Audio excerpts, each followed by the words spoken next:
questions. The first question is a thought question. I'll let you just answer it for yourself. The second one is too. And the third one I'm going to give you some answers that you would give me if I asked you, because I know I've done this many times and gotten answers from students. And I'm going to give you the kinds of answers that you would give if you had a chance. The first... Oh, you don't believe me, do you? All right, well, try me and see if a lot of the ones that were on that video, which I just saw when I came in here, aren't also on the chart, on the sheets that I'm going to put on the board. The first question is, where are you on the chart? Now, you say you can identify yourself, you've got a name for yourself, you're a post-apocalyptic, anti-charismatic Catholic, very specific. Or if you're, sorry, but if you're a Missouri Synod Lutheran, to see not very many people in here are Missouri Synod Lutherans, or they either laugh or groan or get up and walk out. Because if you are in that tradition or many other traditions, you know what you are. You will have been taught, you will have been trained, and you either that or you have denied it.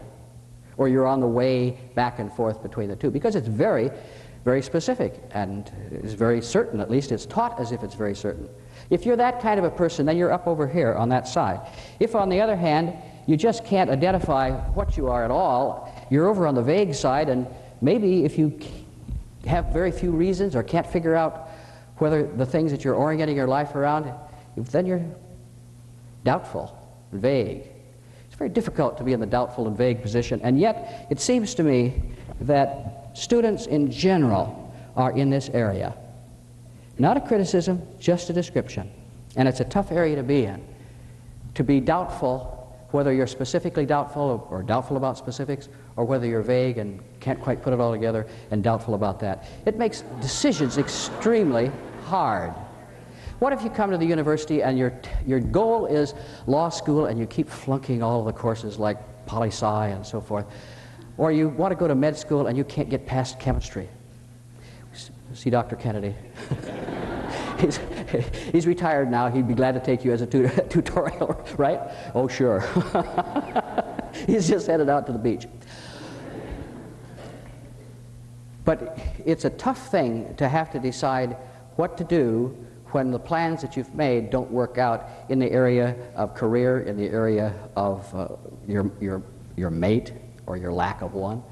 What you'd like to be the case just turns out not to be the case. What do you do? What makes life worth living? It would be very good if you had a good solid set of beliefs that work together and fit together and around which you could orient your life. Well, that's the first question. The second question is, if you had to give yourself a reason for why you were where you were, what would you tell yourself? How many reasons can you give for where you are? A student at Swarthmore could give 9 reasons. That's a challenge. That's a lot of reasons for being where they are on the chart. Can you give yourself 1, 2? You can, if you think about it, do exactly that. But wasn't it puzzling? It was very interesting to me to find out that the students who were interviewed had such a hard time with the question. Do you know what a student at Tennessee, University of Tennessee, said as he came up to a table at which the question, why should anyone believe anything at all, was plastered across the back of the table? He'd seen that question on posters around the campus, and what he said was, "Oh, there's that question again. It makes my head hurt." And he walked off. He came back a few minutes later, and students handed him a sheet and said, "Well, why don't you write down what you believe about that question? Why should anyone believe anything at all?" And he took the piece of paper and he looked at it and he said, "I can't do it, I can't do it." And he walked off. You see, underneath the questions that we ask about what we should believe is this terrible issue of why. And it is true, it's a question that's relevant to every person, every place, every time, every space. Why do you believe what you believe? The third question is, why do people believe what they believe? And I'm going to put on the chart several, you can put number 1 up now, thank you, several ways of looking at this. We'll start off with a couple of answers which we hope aren't true, because if they are, we've got some real problems. One of the ways that some students will say, well, after all, the reason people believe what they believe is that they're brainwashed, you know, or that it's a crutch.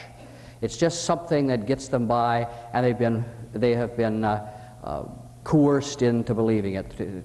Coercive persuasion is the more formal way of putting that, but you've been manipulated. The sort of thing that might be the case with someone like were interviewed from Heaven's Gate. At least one of my sociology friends thinks that there is at least one person who was interviewed after the Heaven's Gate affair that was really coercively persuaded, that his mind really had